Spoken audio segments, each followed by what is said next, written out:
నమస్తే అండి. నేను మొన్న రైస్ కుక్కర్లో అన్నం నేను బంధువులు వస్తున్నారని పెట్టుకున్నాను కదా. ఈ రైస్ కుక్కర్లో ఇడ్లీ కూడా వేసుకుంటాను. పద్మాంటి ఇడ్లీ వేయమని అడిగారు. ఇంకోటి ఒక్క నిమిషంలో నేను అంతా చెప్పలేకపోతున్నాను, అందుకని నేను స్పీడ్గా చెప్తున్నాను. బియ్యాన్ని బట్టి నీళ్లు పోసుకోవాలి. కొత్త బియ్యం అయితే నీళ్లు తక్కువ పోసుకోవాలి. పాత బియ్యం అయితే ఒకటికి నేను 2 పావు నీళ్లు పోసుకుంటాను. నేను పాత బియ్యం వాడుకుంటాను. అందుకు దీని లోపల గ్లాసు నీళ్లు పోసినాక మాడిపోతుందా గిన్నె అన్నారు. గిన్నె 10 రోజులకి 15 రోజులకి ఏం చేస్తానంటే నీళ్లు పోసి కొంచెం వెనిగర్ కానీ నిమ్మకాయ చక్కేసి తోమేస్తాను. ఇట్లా శుభ్రంగా ఉంటుంది గిన్నె. నా గిన్నె అయితే ఎప్పుడు ప్రాబ్లం రాలా. గిన్నె తోమకపోతే ప్రాబ్లం వస్తుంది. ఇదిగోండి, ఇప్పుడు ఇడ్లీ వేస్తున్నాను కదా, గ్లాస్ నీళ్ళు పోస్తున్నా. గ్లాస్ నీళ్ళు పోసి ఆన్ చేసేస్తున్నా. ఆన్ చేస్తున్నా. ఇదిగోండి, ఇప్పుడు ఇడ్లీ ప్లేట్లో ఇడ్లీ యాజ్ యూజువల్గా మనం ఇడ్లీ పిండి చేసుకుంటాం కదా. క్లాత్ వేసుకోవచ్చు, నెయ్యి వేసుకోవచ్చు, నూనె రాసుకోవచ్చు, మన ఇష్టం అవన్నీ. నేను కొంచెం నెయ్యి వేసేసి ఇట్లా రుద్దేస్తా. ఇట్లా అన్నీ రుద్దుకుంటే ఏంటంటే అంటుకోకుండా మనకి ఇడ్లీ వస్తుంది. ఇవన్నీ మనం చేసే టిప్సే, వీటిని మనం చెప్పక్కర్లేదు, మీ అందరికీ తెలిసి ఉంటుంది. నేను చేసుకుంటున్నా. ఇడ్లీ ప్లేట్లకి ఎప్పుడు ఇట్లా బెజ్జాలు ఉన్న ఇడ్లీ అయితే ప్లేట్లు అయితే మంచిగా బాగుంటాయని నేను ఇట్లా తీసుకుంటా. బెజ్జాలు ఉన్నాయి. ఇదిగోండి ఇడ్లీ పిండి యాజ్ యూజువల్గా కలిపి పెట్టుకున్నా, వేసేస్తున్నా. మన ఇష్టం సైజు, చిన్నవి కావాలంటే చిన్నవి, పెద్దవి కావాలంటే పెద్దవి వేసుకోవచ్చు. ఇట్లా మొత్తం వేసి చూపిస్తాను మీకు. రవ్వ నేను 1కి 2 పోసుకుంటానండి. డబుల్ హార్స్ మినపప్పు తీసుకుంటా. ఆ మినపప్పు అయితే బాగుంటుంది. వెట గ్రైండర్లో రుబ్బుతాను. ఇదిగోండి ఇట్లా పెట్టేస్తా. పెట్టేసి కుక్లో పెట్టేస్తా. పెట్టేసి మూత పెట్టేస్తా. చక్కగా ఉడికిపోతాయి. ఉడికినాక చూపిస్తాను మీకు. ఇట్లా ఆవిరి వస్తుంది. ఆవిరి వచ్చినప్పుడు మనం మూత ఇట్లా కొంచెం పక్కకి తీసుకుంటే వేడి నీళ్ళు చిందకుండా ఉంటాయి. కొంచెం లైట్ చూసుకోండి. నీళ్లు చిందుతున్నప్పుడు ఒకవేళ ఇటు పడతాయి. పడ్డప్పుడు కొంచెం మూత ఇట్లా తీసుకుని కొంచెం పక్కకు పెట్టుకున్నా ఏమవుదు. అది చెబుదామని చేశాను. ఇదిగోండి వామ్లోకి వచ్చేసింది. వామ్లోకి వచ్చి మీ ఇష్టం. వామ్లో వచ్చినాక మనం 2-3 గంటలు సపోజ్ అన్నం పెట్టి బయట పనులు చేసుకొచ్చుకున్నా అన్నం వేడిగా ఉంటుంది. నేను ఎప్పుడు బయటికి అట్లా హాస్పిటల్కి అది వెళ్ళినా కూర వండేసుకుని అన్నం దీంట్లో పెట్టేసి వెళ్ళిపోతా. పద్మాంటి గిన్నె మాడిపోతుందా అన్నారు. నాకైతే ఇంతవరకు ఆ సమస్య రాలేదండి. తోముకుంటాం. నేనైతే రోజు తోముతా ఈ గిన్నె, ఈ మూత. ఇదిగోండి చూద్దాం. ఇడ్లీ కరెక్ట్గా 15 నిమిషాలు అయింది.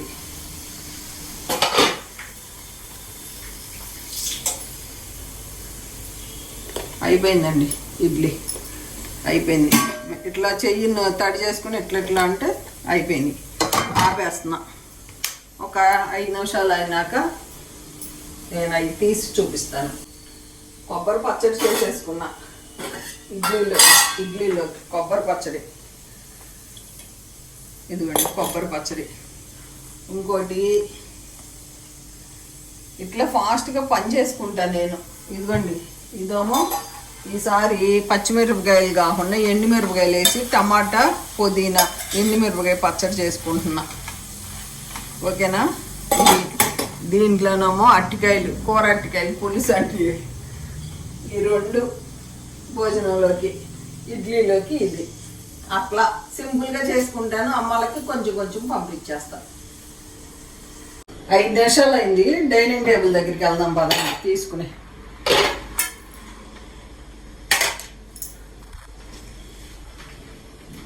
ఇడ్లీ మీ అందరికీ తెలుసు. అయినా పద్మాంటి చేసి చూపించమని అడిగారని నేను వీడియో చేశాను.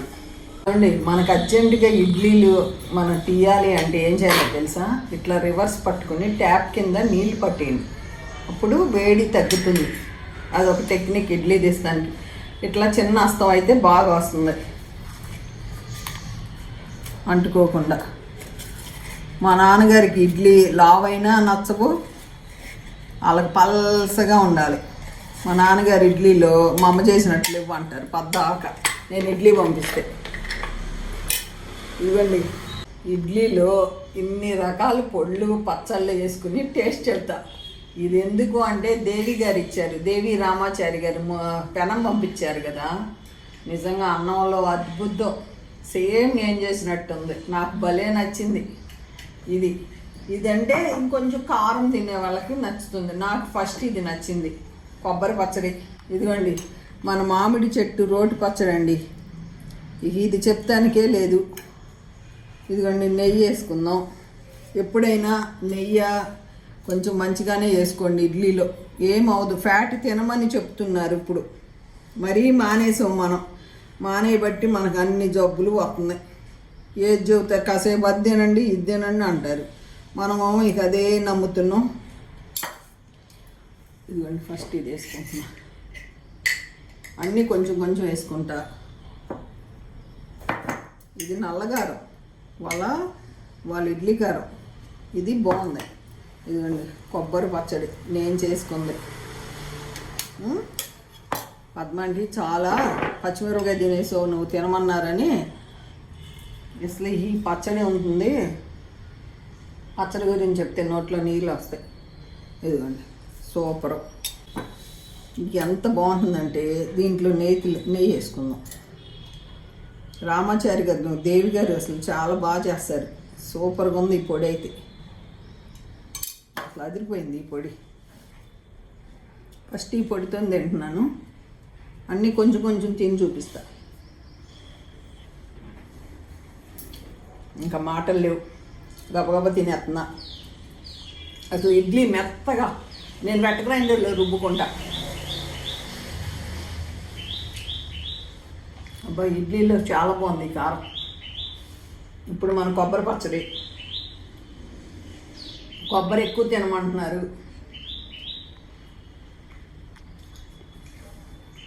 కొబ్బరి పచ్చడి నేను డిఫరెంట్గా చేస్తా, ఈసారి నీకు చూపిస్తా. ఇంకా మామిడికాయ పచ్చడి గురించి చెప్పక్కల్లా. రోజు అన్నంలో పొద్దున సాయంత్రం ఇలా శుద్ధలు పెట్టుకుని తినేస్తున్నా.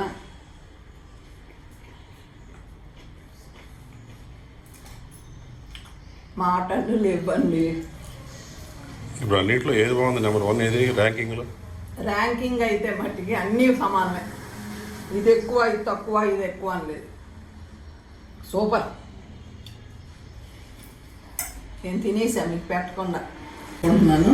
ఎంత బాగా వస్తుంది చూసారా ఇడ్లీలు. రైస్ కుక్కర్లో అయినా చాలా బాగా వస్తాయి. ఇదిగోండి ఇట్లా తీసుకుంటున్నాయి. ఇది పెద్దగా ఉంది, ఊరికే దాంట్లో పెడుతున్నా. ఇంకో ప్లేట్లో పెడతాను. ఇంకో ప్లేట్ తేలేదు, అంటిపోకుండా ఇడ్లీలు వచ్చేస్తాయి. ఇదిగోండి చూసారండి ఎంత మెత్తగా ఉంటాయో ఇడ్లీలు. నెయ్యి రాస్తే మన క్లాత్ అక్కర్లా. క్లాత్ అనుకోండి మళ్ళీ మనం గుంజుకోవాలి, అందుకు నెయ్యి రాస్తా నేను. మెత్తగా అసలు ఎంత మెత్తగా ఉన్నాయి చూడండి, దూదుల్లాగా ఉన్నాయి ఇడ్లీలు. 1కి 2 రవ్వ బస్తా. నేను ఉద్దిపప్పు మట్టికి డబల్ హార్సే తీసుకుంటా. ఎందుకంటే అది కూడా 2 గంటలు 2.5 గంటలే నానబెడతా పప్పు రవ్వ. మనం నానబెట్టే రుబ్బేటప్పుడు డబల్ హార్స్ అనుకోండి, వెట్ గ్రైండర్లో రుబ్బితే బాగా ఆట వస్తుంది. అదే మిక్సీలో రుబ్బితే 1 గంట మినపప్పు ఫ్రిడ్జ్లో పెట్టేసేయండి. ఫ్రిడ్జ్లో పెట్టి రుబ్బుకోండి, సూపర్గా వస్తుంది ఇడ్లీ.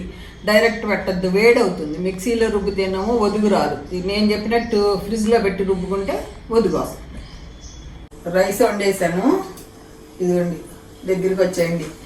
నేను ఈ కుక్కర్ గిన్నెలోని ఇడ్లీ పెట్టుకుంటున్నాను, రైస్ పెట్టుకుంటున్నా. ఈ 2 పూటలకి రైస్ ఉదయం సాయంత్రానికి కూడా వండేసుకుంటా. చూసారా ఎంత బాగా అవుతుంది అసలు రైస్. చూస్తే మీరే అంటారు పద్మంటే ఇంత బాగా అవుతుందని. గ్లాస్ నీళ్లు పోస్తాను. ఆంటీ బియ్యానికి లెక్క చెప్పమన్నారు. బియ్యానికి లెక్క ఎట్లా అంటే, పాత బియ్యం అనుకోండి 2 పోయండి, అదే కొత్త బియ్యం అనుకోండి ఇంకొక పావు తగ్గించుకోండి, అంతే లెక్క. ఇది అయిపోయింది. వాములో మేము అన్నం తినేవరకు వాములో ఉంటుంది. ఇదేమో టమాటా, ఎండుమిర్చి, పుదీనా పచ్చడి. ఇదిగోండి స్టవ్ మీద ఉంది. అరటికాయ, ఇదిగోండి అరటికాయ పులుసు అండి. ఇది అరటికాయ పులుసు రెడీ అయిపోయింది. ఇట్లా ఇంక అంతే సింపుల్గా వండేసుకుంటా. ఒక పచ్చడి, ఒక కూర. మామిడికాయ పచ్చడి చూపించాను కదా ఉదయం మీకు అన్నంలోకి. ఇంకా అంతే. ఇదేమో దోశలోకి ఇడ్లీలోకి బాగుంటుంది, ఇదేమో అన్నంలోకి. పంపించాలి ఇప్పుడు మా నాన్నగారికి మా అమ్మలకి. ఊరికే రైస్ కుక్కర్ గురించి అడిగారని చెప్పి నేను చాలా కామెంట్స్ వచ్చినాయి అని చెప్పి నేను మీకు చూపిస్తున్నాను అంతే. ఓకే అండి, ఉంటానండి, బాయ్ అండి.